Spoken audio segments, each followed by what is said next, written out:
Hello everyone, उम्मीद करता हूँ आप सब लोग बहुत अच्छे होंगे। हम कर रहे हैं 2024 का सेट एफसी। ये आपसे 5 नंबर में क्वेश्चन पूछा गया था। लड्डू क्वेश्चन है, बहुत आसान क्वेश्चन है, एक बार आप समझ लीजिए। उम्मीद करता हूँ कि आप इस टाइप के जो भी क्वेश्चन आएंगे वो आप कर देंगे। सबसे पहले आपको क्या करना है, सेट क्लियर करना है। किस सेट पर लेकर आप काम करने जा रहे हो। तो काम जो कर रहे हैं हम लोग, साफ साफ कह रहा है वो एक समुच्चय है z, पूर्णांकों का समुच्चय। तो ठीक है, हम लोग लिख लेते हैं z बराबर पूर्णांकों का समुच्चय। सबसे पहले हम लोगों को समुच्चय ही क्लियर करना होता है कि कौन समुच्चय है। उसके बाद हम लोग देखते हैं संबंध, कि संबंध क्या है। r बराबर संबंध वो खुद कह रहा है कि आपको a और b यानी कि दो पूर्णांक लेने हैं, क्योंकि समुच्चय में से लिए जाएंगे, such that a minus b, जो a माइनस बी का रिजल्ट आएगा, कॉमा 5 से यानी कि 5 से 5 का गुणज है, मतलब उसके फैक्टर्स में 5 है। ऐसे कह सकते हैं फैक्टर में 5 है, या 5 से वो डिवाइड हो जाएगा। ठीक है, बात वही आ जाएगी निकल कर। ओके, तो वो कह रहा है कि आपको क्या करना है, तुल्यता बताना है। तुल्यता के बारे में डिस्कस करेंगे। तो ठीक है, स्टार्ट करते हैं। पहली हेडिंग डालेंगे हम लोग, तुल्यता। तुल्यता के लिए, तुल्यता के लिए पहला काम क्या करना होता है, हमको स्वतुल्यता ज्ञात करना होता है। स्वतुल्य लिख दो या स्वतुल्यता लिख दो। अगर स्वतुल्य आप लिखेंगे तो आपको लिखना पड़ेगा स्वतुल्य संबंध। स्वतुल्य संबंध लिखना पड़ेगा, नहीं तो स्वतुल्यता। ठीक है, स्टार्ट करते हैं। स्वतुल्य में क्या करना होता है, हमें सिर्फ एक एलिमेंट चाहिए। वो भी कहाँ से लेना होता है, आपने समुच्चय से। ए बिलोंग करता है जेड को। ठीक है, अब रिलेशन पर काम करेंगे। साफ साफ समझिएगा, रिलेशंस में कह रहा है ए और बी दो एलिमेंट्स लेने हैं, मतलब समुच्चय पूर्णांक लेने हैं, उनको डिफरेंस निकालना है। जो आंसर निकल कर आएगा वो 5 डिवाइड है या नहीं, ये आपको चेक करना है। ठीक है, हमने ए का रिलेशंस ए के साथ ले लिया, इम्प्लाइज। अब यहाँ रखिए, और ये लाइन आपकी अगर सेटिस्फाई हो जाती है तो आपका ये स्वतुल्य बन जाएगा। ए माइनस ए, इसका आंसर निकालिए। क्या ये 5 का गुणज है, यानी इसके अंदर 5 आ जाएगा, या ऐसे कह सकते हो ये 5 से डिवाइड है, 0 आ जाएगा। क्या 0 के अंदर 5 होता है, हाँ, 0 इंटू 5 कर लेंगे, बन गया 5। 5 से डिवाइड करेंगे तो 5 से 5 कट भी जाएगा। इसका मतलब हमारे 0 आ जाए तो ये 5 का गुणज बन जाएगा। ठीक है, इतना आ गया है तो लिख देंगे 5 का गुणज है, यानी फैक्टर्स है। ओके, इसका मतलब क्या हुआ, इसका साफ साफ हो गया कि R एक स्वतुल्य संबंध है। ठीक है, उम्मीद करता हूँ ये वाली बातें समझ में आ गई होगी। अब हमको निकालना होता है सममित। सममित निकालना होता है, दूसरा वाला हम करेंगे सममित के लिए। सममित संबंध, सममित संबंध के लिए हमें समुच्चय में से लेने होते हैं 2 एलिमेंट। जैसे यहाँ एक एलिमेंट लिया है, हम लेने पड़ेंगे अब 2 एलिमेंट। कहाँ से लिए जाएंगे, समुच्चय से। फिर हम लोगों को पता होता है कि सममित में क्या होता है, एक का रिलेशन बी के साथ तो है, ये तो हमें लेके चलना ही होता है। हमें फिर बी का रिलेशन ए के साथ दिखाना है, ये दिखाना है। ठीक है, तो ए का बी के साथ है तो हमें ये लेके चलना पड़ेगा, यानी कि ए का रिलेशन बी के साथ है। और कैसा रिलेशन है हमारे यहाँ, हमारे यहाँ है ए माइनस बी करके। ए माइनस बी 5 का गुणज है, कोई दिक्कत नहीं है। तो अगर मैं इसमें माइनस कॉमन ले लूँगा तब भी कोई दिक्कत, क्योंकि बात तो वही है, माइनस को अंदर भेज देंगे तो बात हमारी लोड कर यही आ जाएगी। अब इसमें कोई भी देखने वाली बात, समझने वाली बात नहीं है, गुणज है। अब यहाँ समझना है आपको।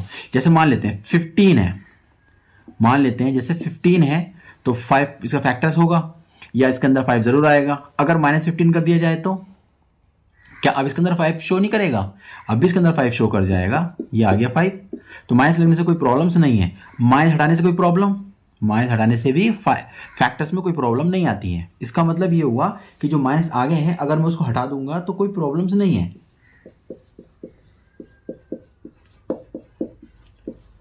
माइनस के होने से, माइनस के ना होने से कोई प्रॉब्लम्स नहीं आ रही है फैक्टर्स में। अब मेन पॉइंट, जैसे ए आर बी को हमने लिखा था ए माइनस बी, अब b माइनस ए अगर हमारे पास लिखा हुआ आ गया इसका उल्टा, तो क्या लिख सकते हैं इसको, b R a, a R b को ए माइनस बी लिखा, जो पहले था उसको आगे, जो बाद में था उसको पीछे माइनस में लगा दिया। अब बी माइनस ए है तो बी को आगे, ए को पीछे, और यहाँ पर आर आ गया। देखो हम ए आर बी लेके चले थे, बी आर ए, यानी कि ए का बी के साथ लेके चले थे और बी का ए के साथ आ गया। इसका मतलब यहाँ से ये लिख देंगे कि आर सममित संबंध है। बात समझ में आ गई? स्वतुल्य भी हो गया, सममित भी हो गया। अब एक और रह गया है जिसे कहते हैं हम लोग संक्रामक। ओके, थोड़ा मुझे रफ करना पड़ेगा, आपको नोट करना है तो आप स्क्रीनशॉट ले लीजिए। ठीक है, अब हमें निकालना सिर्फ संक्रामक पर हम लोग को काम करना है इसके अंदर। अब तीसरा जो पॉइंट हमें चेक करना होता है तुल्यता के लिए, तीसरा पॉइंट वो होता है संक्रामक संबंध, या लिख सकते हैं संक्रामकता। ओके, संक्रामक के लिए क्या करना होता है हम लोगों को संक्रामक के लिए 3 बिंदु चाहिए। कहाँ से चाहिए? समुच्चय में। समुच्चय हमारा z है तो 3 बिंदु यहाँ से हम लोग ले लेंगे।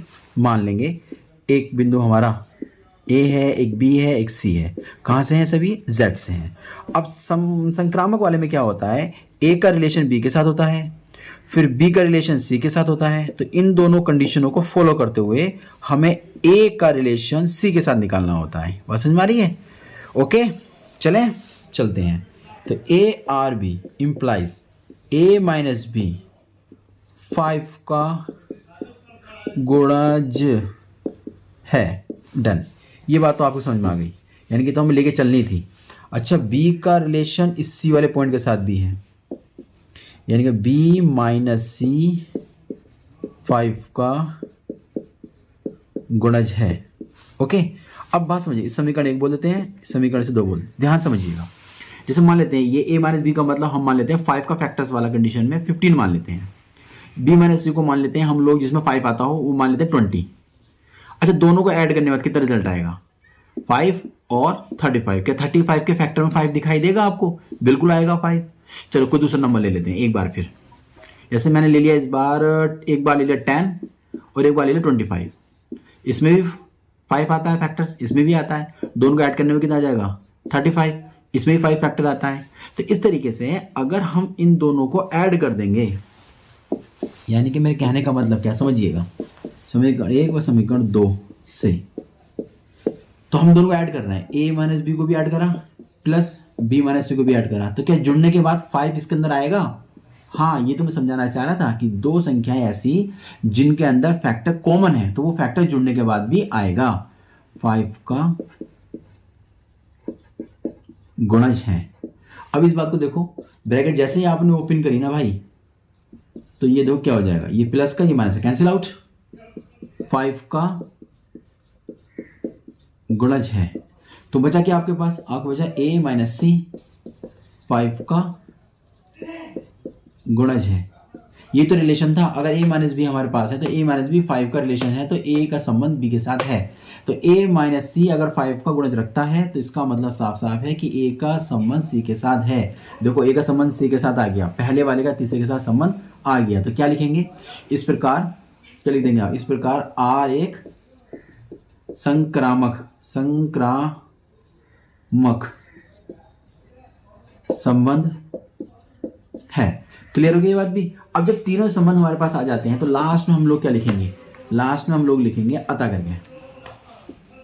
अतः दिया गया संबंध R किस पर? समुच्चय, जो समुच्चय दे रखा है, समुच्चय Z में तुल्यता संबंध है। तुल्यता है या तुल्यता संबंध है, और यही हमें करना था प्रूफ। 5 नंबर में क्वेश्चन था। अब इस टाइप का क्वेश्चन आपके 3 का गुणा जा जाए, 2 का गुणा जा जाए, वो भी आप कर सकते हैं। उम्मीद करता हूँ ये क्वेश्चन आपकी समझ में आ गया होगा। मिलते हैं एक नए क्वेश्चन के साथ।